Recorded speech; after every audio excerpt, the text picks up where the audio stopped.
Bonjour et bienvenue dans l'épisode pilote de la série de vidéos 360 degrés qu'Euronews, en partenariat avec le Google News Lab, va réaliser sur l'élection présidentielle française. Chaque épisode constituera une immersion dans la vie de l'un de nos concitoyens et nous nous efforcerons de les interroger sur leurs peurs, leurs doutes et leurs espoirs à l'approche du scrutin. Dans l'épisode qui va suivre, nous allons retrouver Johan qui travaille et habite à Lyon. Bonjour, je m'appelle Johan Rossari, j'ai étudié toute ma vie à Lyon et maintenant je travaille dans un centre d'appel en fait, à Villeurbanne, voilà, pour les assurances automobiles. Donc après le lycée, j'ai décidé de partir en Angleterre. Je me disais que j'avais besoin d'une langue, voilà. Donc l'anglais, j'avais pas un très bon niveau.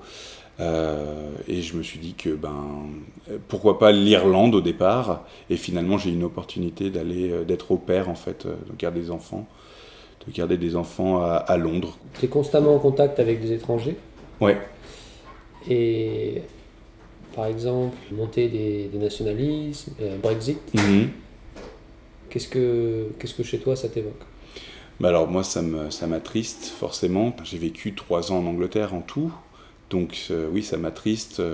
Déjà que l'Angleterre se sépare de l'Europe, même s'il n'était pas vraiment ancré à fond, on va dire, je me questionne sur le futur en fait. Je me dis, mais comment est-ce que ça va être? Est-ce que ça va être difficile d'y aller? La montée du nationalisme, ça m'a toujours débecté, comme on dit. Voilà, j'ai fait pas mal de manifestations contre le nationalisme durant toutes mes années de manif.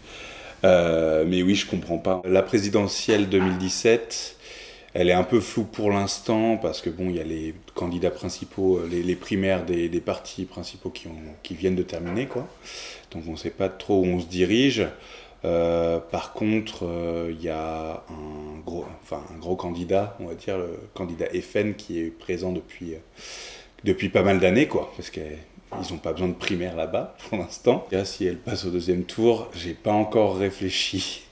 C'est vrai que l'idée de barrage est toujours, m'interpelle plus, on va dire, pour l'instant. Après, c'est vrai que ça fait un peu le jeu du FN de dire oui, voilà, tout le monde est contre nous.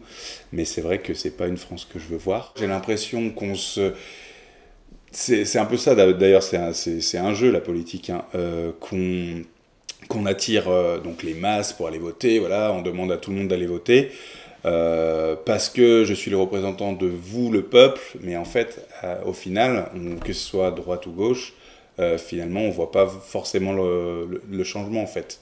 Et du coup, les gens en ont marre, et d'où l'abstention, en fait. Tout le monde s'étonne à chaque fois que il y a tant de gens qui sont pas allés voter, il y a tant de gens qui sont pas allés voter.